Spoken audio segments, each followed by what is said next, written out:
Kinasuhan na ng Ombudsman at DPWH ang umano'y big fish na sangkot sa flood control scandal sa Bulacan. Live mula sa Quezon City, nangungun sa balita si Mobile Journal Alexis Ebue. Alexis, sino bang kinasuhan na malaking personalidad?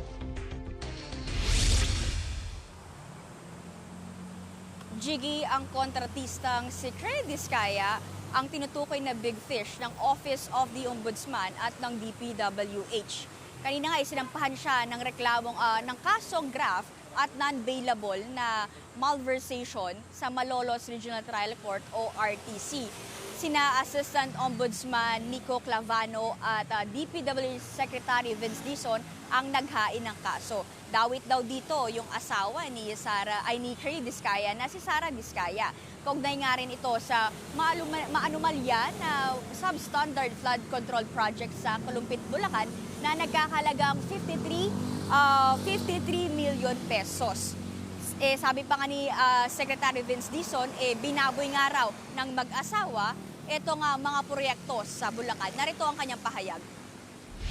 Yung 3 barangay sa Kalumpit, hanggang ngayon, taon-taon na, binabaha pa rin. Yung mga kababayan natin, kahit summer, binabaha doon. Dahil na rin sa kababuyan na ginawa nitong mga taong to. Kasama na yung mag-asawang Discaya. At Alexis, aresto na ba si Curly Discaya matapos sa kasuhan?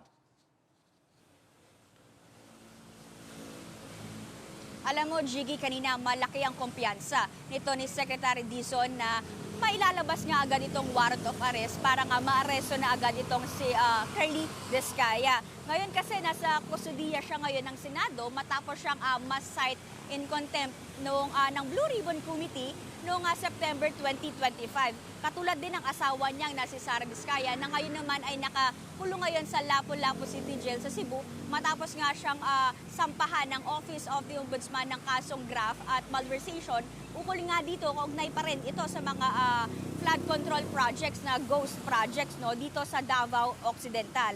Pakinggan natin ang pahayag ni Secretary Dizon. He will be arrested from the Senate where he is right now and he will be brought to the court and be brought to jail. Kasi non-bailable ito.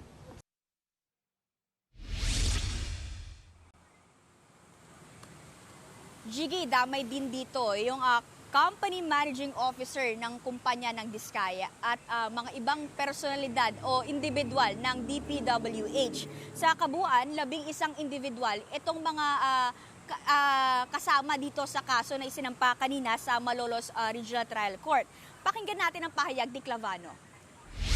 It's also noted that the beneficial owners of St. Timothy Construction Corporation are the accused spouses, Cesara Rowena C. Discaya and Pacifico F. Discaya II, as well as Maria Roma Angeline D. Remando, the company's managing officer.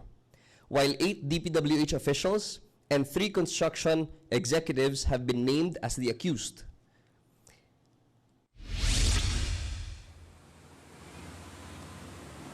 Yan mo ng latest, balik sa'yo, Jiggy. Yan ang ulat ni mobile journalist Alexis Ebue live mula sa Quezon City. Mga kapatid, Jiggy Manikad po. Pagdating sa mahalagang balita sa loob at labas ng bansa, dapat una sa lahat, mag-follow at mag-subscribe na sa social media pages ng News 5.